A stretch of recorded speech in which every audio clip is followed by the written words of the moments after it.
Hi, guys. Today's interview is with Eric Wu of Gainful, a startup that is making personalized nutrition. Eric took Gainful through Y Combinator, and he shares some great tips on applying to Y Combinator and getting accepted. If you're interested in this and you like this kind of content, hit that subscribe button and leave us a nice comment below what you like, and then email us at info@foundersuite.com, and I will send you a list of the 500 top online and offline accelerators. So hit that subscribe button, leave us a nice comment, and then email us info@foundersuite.com, and I'll send you that list. Accelerators can be a great way to get your startup going and get some exposure to investors. So this is a great resource. Until then, enjoy the chat with Eric. Welcome to How I Raised It, the podcast that goes behind the scenes with entrepreneurs who've raised capital. We uncover the tips, tricks, and techniques they use to get investors to write a check. Strap in and turn it up. Hi, welcome to another episode of How I Raised It, produced by foundersuite.com. Today I have Eric Wu of Gainful coming to us from New York. How's your day going? Doing pretty well. Thanks so much for having me. Yeah, likewise. Are you in Manhattan or one of the boroughs or what? I'm sitting here in my lovely one-bedroom apartment here in Williamsburg, but our office that we are hoping to be able to open up to employees soon is near Union Square in Manhattan. Cool. I would guess you can get some amazing deals on real estate these days. Or what? Yeah. I had originally intended to move to New York from San Francisco, where I was for the last 3 years after winter came and left. And I was going to move in the spring, but then the rents and the availability of apartments in places that I wanted to be was just too good to pass up. So I packed up from San Francisco and moved here on Thanksgiving Day, 2020. Strange time to travel, but was glad for the empty airport. Yeah, definitely. Good.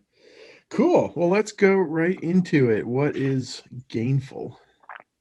Gainful makes personalized nutrition, and we're starting with sports nutrition. That's things like personalized protein powder, hydration, and pre-workout supplements.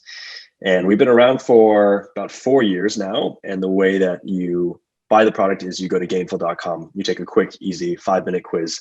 It's nothing that would be too complicated for anybody to answer. You don't have to be a biohacker or a nutrition nerd to understand how to navigate our quiz.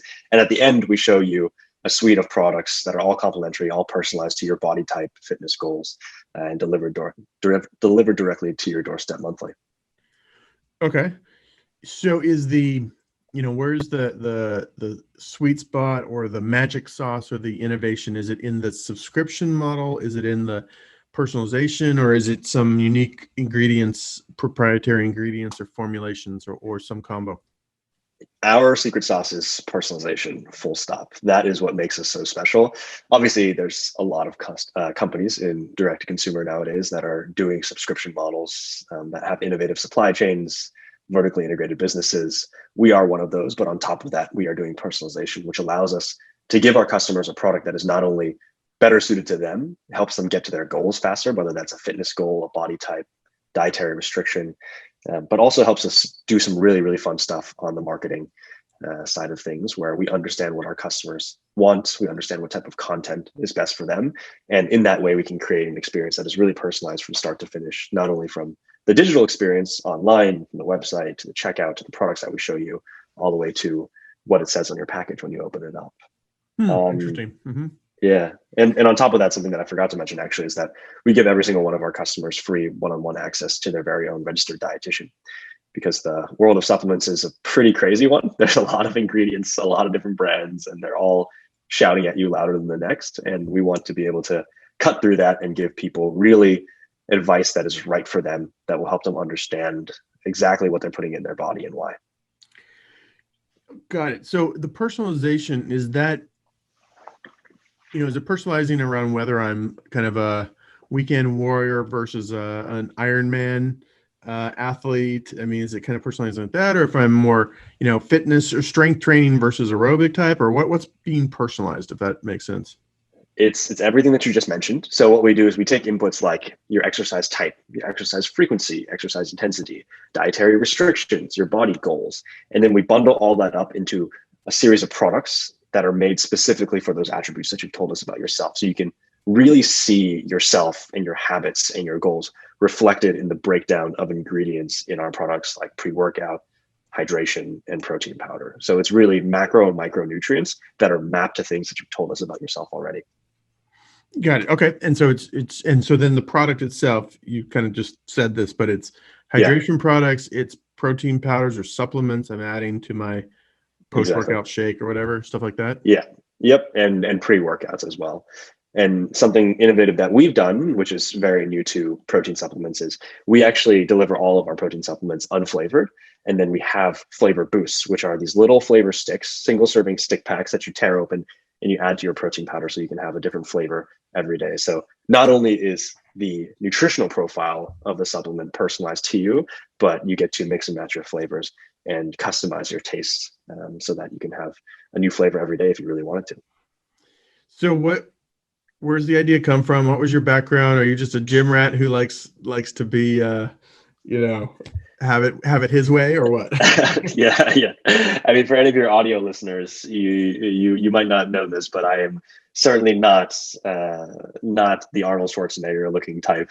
I started out. What's your BMI? It's not something that I would be as proud of as an Arnold Schwarzenegger, right?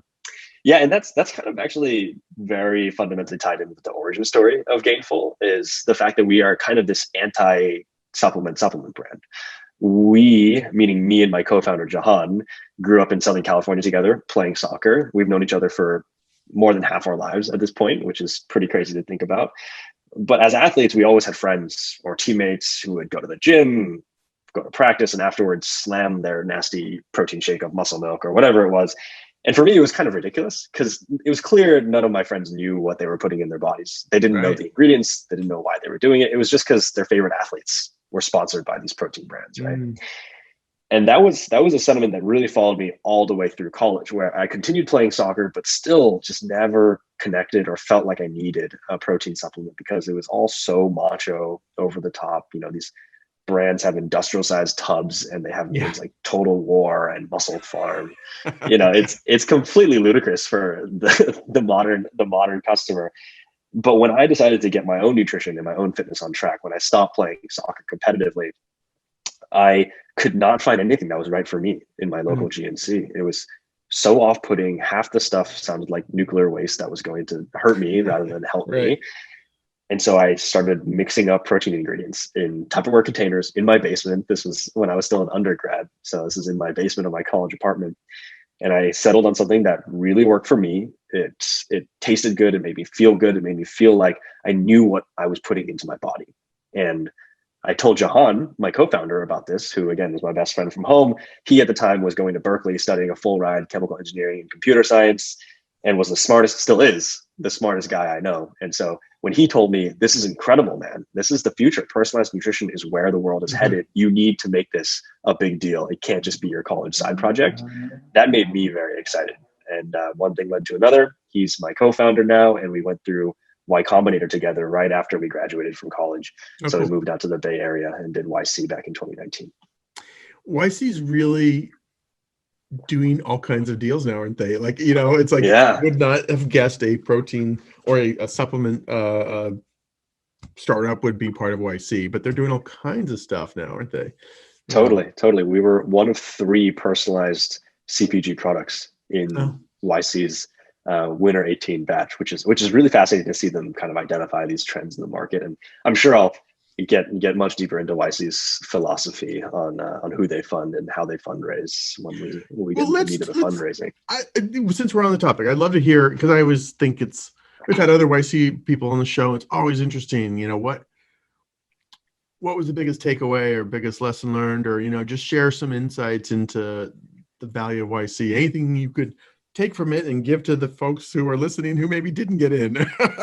Sure. Yeah. Well, first off, if you didn't get in, I would say try again. I think one of the reasons why we got into YC, despite being, we were 21, 22 years old at the time, absolutely no progress to show for it, to show for our troubles for the first couple of months of Gainful's lifetime, at least, was that we had applied twice. And the first time there was absolutely nothing to show for the business. And the second time we had basically proven out that we didn't necessarily have a rocket ship unicorn business model, but we had founders who were willing to put their nose to the grindstone and do whatever it took to get a business off the ground, despite being first-time entrepreneurs with absolutely no experience and no expertise in the space. And that, I think, that delta between our first and our second applications and showing how much we wanted to get this off the ground is what actually got us into YC. But that's separate advice.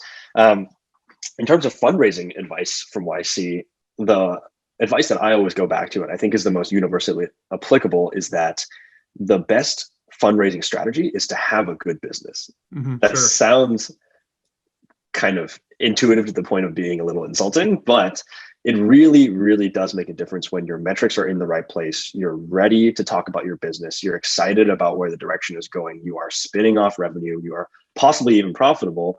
And then you go out to market, it's a slam dunk. Whereas I think there are a lot of startups that fall into the trap of fundraising for fundraising's sake, or fundraising because they want to be a venture-backed startup. Right. The best venture-backed startups are venture-backed startups that happen to be very good businesses with strong unit economics, strong founding teams, and very compelling business models that already have some semblance, if not full, product market fit.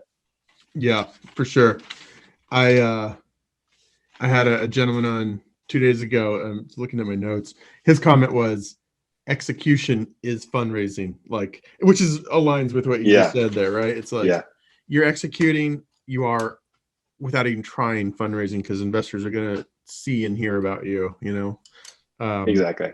And for his case, and I think it's kind of interesting, like they were executing, kicking ass on the business, and investors started inbound. Like he had two different rounds. One was a struggle and really hard. The next one, all the investors were pursuing him, and partly because of this, just like you said, building a good business, executing. So exactly.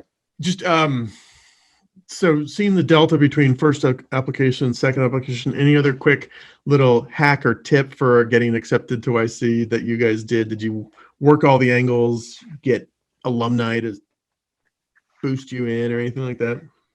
Getting alumni, folks who have done YC before, to refer you, I'm sure is very helpful. What's just as helpful is having alumni who've done YC before talk through your application with you, talk through a mock interview with you. That is very valuable because YC has a lot of, things that are unique to the community, ways of thinking, ways of talking, namely being very, very concise in your thinking and talking. And that is all stuff that you can train for. You can understand your metrics front and back so that you can always respond with a concise answer if you practice enough. There are obviously other intangible things that you don't get with just sheer practice, but a lot of the ways that you can better your chances of getting into YC are things that you can actually train as if you were an athlete for. That's great. Yeah. So practice your interview with alumni until you just have it crisp, concise, super punchy. That's good. Exactly. That's good. Cool. Anything else about YC that just leaps out to you while we're on this topic? We can move on if not. No, I mean, we had a fantastic experience at YC. We are, again, first-time founders, and this is directly after college. So it's like immediately going on set at the Hollywood of Silicon Valley, because there's all these big names and people who are successful multi-time founders and people that you have only heard about reading about, tech blogs or Hacker News or any other sort of tech publication. And you're kind of in those hallowed halls. So it was a lot of fun for us, really. I applied. I think I applied when I was just first starting Founder Suite and didn't get in.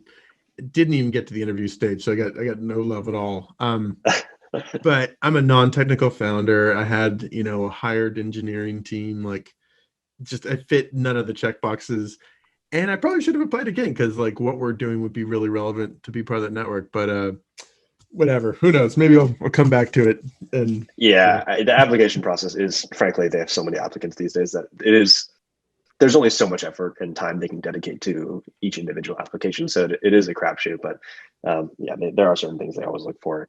Technical capability is still weighed very heavily, as far as I can tell. Yep, it's the gold standard. Cool. All right, let's move away from that and getting into raising this round. So have you guys raised more than one round or just one round? What have you done? We've raised a seed round. We had a little bit on a convertible note, and then we just announced our Series A. The seed round also encompassed the kind of angel round that we did directly after YC. So all those safe notes converted in our seed round, which is also pretty soon after YC. Okay. Anything notable there about putting that together, or was it all kind of just doing the YC dog and pony dance? Y Combinator is the most far-reaching and impressive VC fundraising event in the world, and that was a lot of the leverage and momentum. And if you get into YC, they'll coach you with excruciating detail through how to raise money after YC demo day. And so I won't belabor the point there. We did more fundraising on our own sort of process and path well after YC. Okay, let's talk about that then. So you get out of YC, you've got some seed money to get this thing going, and Sure. When did you decide it was time to raise more money? How did you identify? Because this is a bit of a funky business in terms of like what is typically venture funded, right? So how did you identify it's time to go raise money, and how did you identify the right investors to go chase after? Our Series A came together in a way that would have made Y Combinator very, very upset, I would think. We did not follow their philosophies whatsoever. We did not have a very well curated, vetted list of targets. We didn't have a timeline or a process. We didn't go out to market all at once and reach out to a ton of investors to drum up interest from all different places. It was a very, very organic process for our fundraise. And part of the reason for that was really from COVID. We had tucked in a little bit of money on a convertible note at the beginning of 2020, right around the time that COVID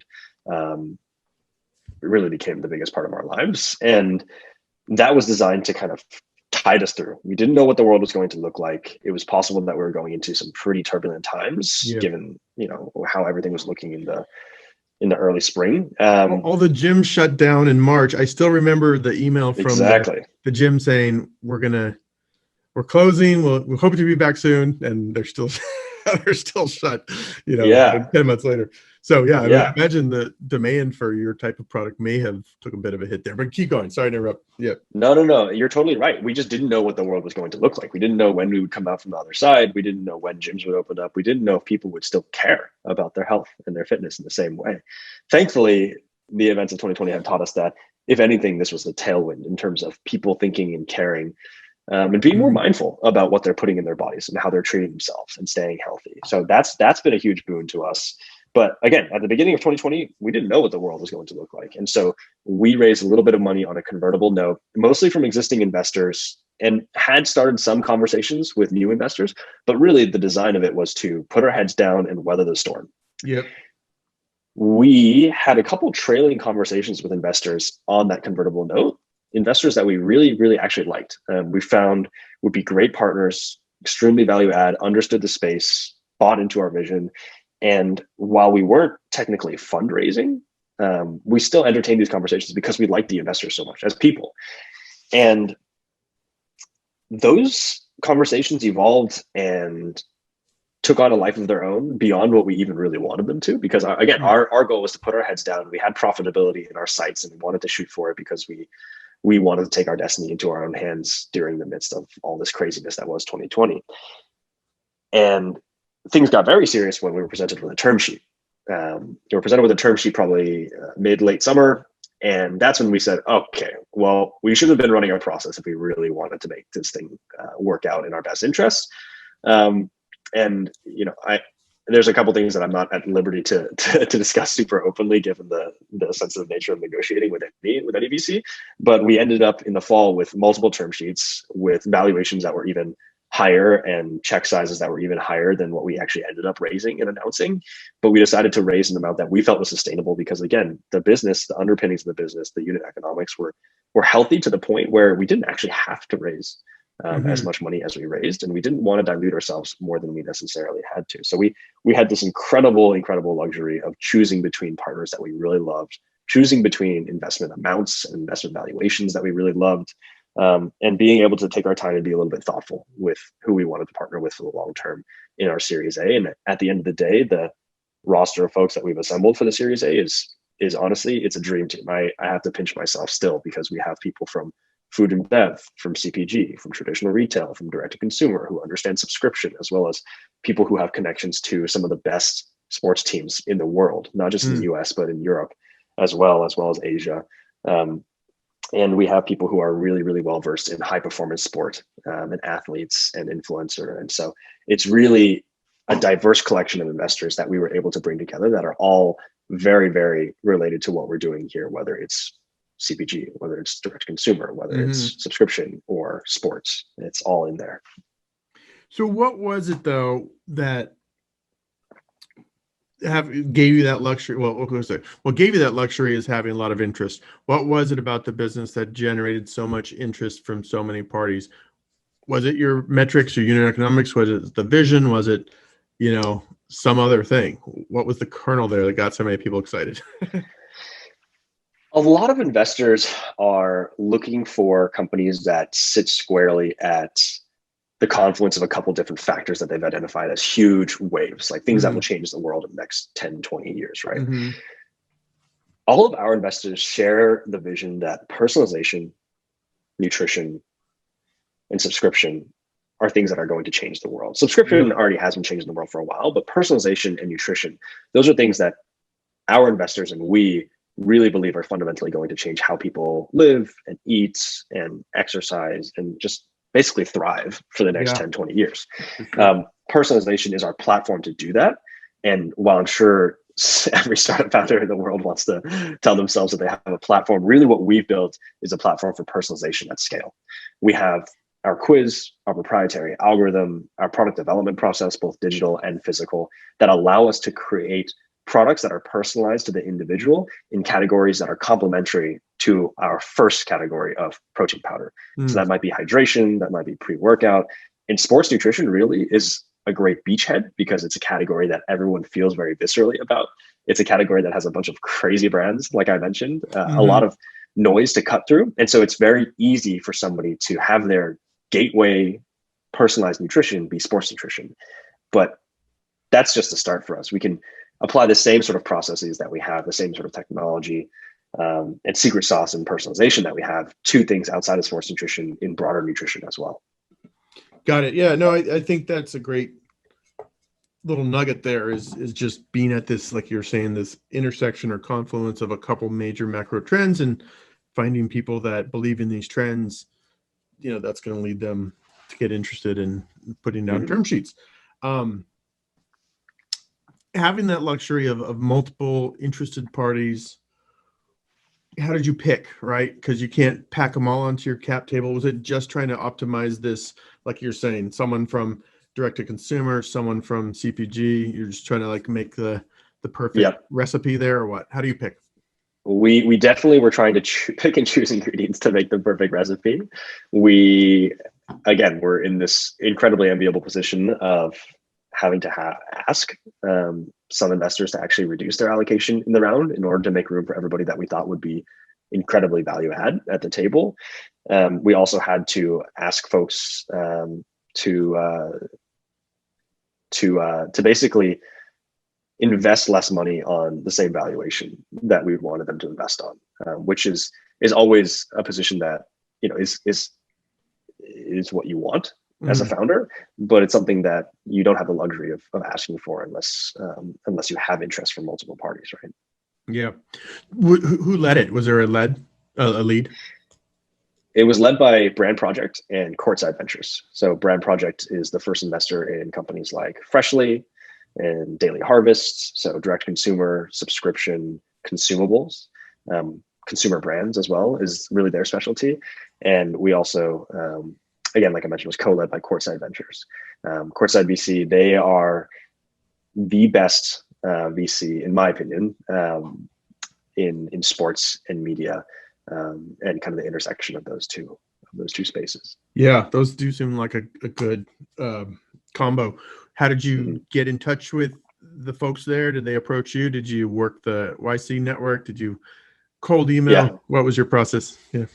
BrandProject was actually the lead from our seed round. So always great to have investors who want to double, triple, quadruple down on their investment when they see success. So that was BrandProject for us. And they were an intro from an early angel angel investor of ours. And then Courtside Ventures, I don't fully remember who made the intro for us, but it may have actually been BrandProject. So you can see it's a very virtuous cycle here. As long as you have people who really believe in you, they'll make intros to other people who will believe in you just as much. Yeah, good. All right, a couple more questions. You've assembled this perfect recipe, all these sort of complementary investors. How do you leverage them? How do you put them to work? How do you tap those resources? I feel like a lot of startups may put in the time to assemble this dream team, but then they don't really do much with it. Right? So, yeah. What do you do? Yeah, absolutely. So that's actually, I think, like an important piece of advice also is when you are getting married to an investor, and it really is like getting married because it's a long-term commitment. You'll likely spend more time with them than you'll spend with your partner sometimes. And it's good to set expectations, to figure out what their ideal working style is, right? For certain VCs, they like to be super hands-on. Sometimes they want to talk to you weekly. For others, they like to be pretty hands-off, and they like to be asked where they can add value. And if you go in with one concept of what a good working style is, and it doesn't align with what your investors are expecting, that's not a good foot to be starting off on. So we had a lot of dating time with our investors to make sure that they were the right fit and that it would be a good partnership in the long run. In terms of value add, investors are always excited to make intros to partners, whether that's from a growth marketing perspective, that would be a good fit for your brand. They're also excited to make introductions to other investors as fundraising comes along. And so when we had solidified our lead investors, they immediately began making some really hard-hitting intros to other investors. And for example, through Courtside and our partner Deep in there, we were put in touch with a group based out in Europe that we would have never been in touch with, who the founder of the agency that represents some of the biggest names in European football and sports in the world more broadly, actually ended up investing in the round as well. So that's obviously a huge strategic partner for us, in the fact that obviously he represents some of the biggest athletes in Europe. And when we end up doing our European expansion, that'll be a really good springboard for us. Are you thinking, because that's clever, are you thinking tapping that to get, I don't know, placed in the locker rooms at various sports clubs, or finding endorsement deals? Like, what are you thinking that could lead to? And obviously this is just speculation, not, Right. Yeah. I mean, there's a million and one ways that a commercial partnership with a giant sports star could look like, especially some of these folks who have global reach. For us, it's strategic because our vision for the product, or our reality for the product right now, is that we are taking professional elite level sports nutrition and we are packaging up in a way that we can make it available to everybody. Yeah. So no matter if you're a weekend warrior or just somebody who's trying to get their fitness back on track, we want to give you the same level of resource that's being offered to these elite athletes at the highest levels of performance, so that you may not necessarily want to become like them, but you deserve to have the same level of focus and performance in your everyday life. That's why we have a science advisory board. It's made up of folks like the current VP of Health and Performance at the Sacramento Kings, the former VP of Health and Performance at the 76ers, people who have worked with Olympic athletes at the highest level, as well as brands who are doing performance nutrition at the highest level. Yeah, cool. When it's time to spend some of that money on marketing, we had Religion of Sports on this same podcast. Oh, incredible. Nice. Yeah, really cool stuff. Like, they did the Tom versus Time, Tom Brady regimen and all this stuff. Some really interesting content. So you should be the sponsor of a certain channel or something, right? Yeah, no, we're huge fans of them. And I noticed, I forgot the name of their CEO, but I've been doing the same sort of PR route as him, and talking to some of the same journalists. Awesome. All right. I won't keep you too much longer. Any other good tips, tactics, things we haven't talked about for those, kind of following in your footsteps, looking to raise money, or any advice you would give your younger self if you were doing this all over again? Advice I would give my younger self is certainly that fundraising is not a hack. There is no easy way to fundraise, because the only way that you raise around on the terms that you want, on the timing that you want, is by having a business that is incredible. Again, going back to that YC mantra, the best product is the best pitch. There's no such thing as gaming the system to get a venture round together when your product isn't up to snuff. That's the advice I would give my my younger self to not worry so much about fundraising, at least initially, but worry about how you can make the business incredibly profitable and make your customers love you. And then the money will follow. So that's the main piece of advice. Some other very tactical stuff that I've learned throughout the years is, one, always make sure that you're getting your warm intros to new investors from people who are already investing in your company. So people who have already put their money and their faith behind your business. The one of the more destructive things that you can do is get an intro from an investor who's passed on you already. That is pretty poor signaling to new investors. So you got to find those early adopters, those people who believe in you from day one, to help make those new connections. And then also staying organized. I know this flies in the face of what I said about our Series A process, which was very organic and frankly relatively disorganized. We didn't run a process, but if you're going to fundraise, you want to run a process where you have a list of targets, you know why they make sense for you, you know who the partners are, you're talking to the right people at the firms who are interested in your business, not just whatever associate crops up on your radar. Sure. And you want to make sure that they are organized in a way that allows you to move them along in the process at about the same pace, so that everybody reaches the decision point at around the same time, so that you have hopefully the luxury of choice, but at the very least, you have people who are all back channeling and talking about your business at the same time. Absolutely. So that's religion to us here at Founder Suite, because we make a CRM for managing an investor pipeline. There you go. That is so critical, and I'm drumming that into founders constantly, that running a process, staying organized, keeping everything moving, like the correlation between tempo and probability of closing is really strong, right? Things are moving fast. There's momentum with the business, but also momentum with the deal, right? And those things, how important it is to kind of generate that and create that, right? Precisely. So I'm into that. Good. Anything else? I'll let you off the hook. I think that's it. I really appreciate you having me on. This is fun. I haven't nerded out about fundraising strategy in a while. Good. If people want to learn more, is it gainful.com, gainful. Something else? What? It's gainful.com. Yep. Or people are more than welcome to find me on LinkedIn as well. My name is Eric Wu, and it should not be too hard to find me if you know Gainful as well. Now, can anyone listening just go straight to the site and subscribe? Is this exactly? Yeah. Okay. Yeah. Everyone's welcome to go straight to gainful.com, take the 5-minute quiz, talk to a registered dietitian, understand what's right for you, and then subscribe for any of our personalized supplements. Is there a contract term, and what's the typical price point, or is there a range, or what? There's a range because it's all totally tailored to you and how many products that you're adding to your cart. We don't have a contract term. We don't lock anybody in. It's very much a consumer business where you subscribe, and if you want to cancel, you cancel. If you want to pause, you pause. We make it very flexible to you. You can add or remove products from week to week, month to month.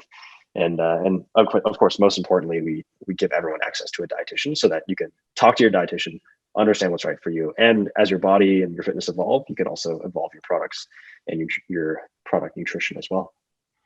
Cool. Sounds good. I'll check it out. I've never gone. I used to be a gym rat. I really missed the gym. I never got into the supplement game. It also just it sort of turned me off, never like called out to me. But I feel like you're taking a much more interesting holistic approach to it, right? So there are a lot of crazy brands out there, and we are trying to cut through a lot of the noise. That makes sense. Cool. All right, Eric, thank you very much. Appreciate it. We'll catch you after your next round. Good luck getting through the New York winter there. Of course. What's left of it. Yeah. Thanks so much, Nathan. Take care. Have a good one.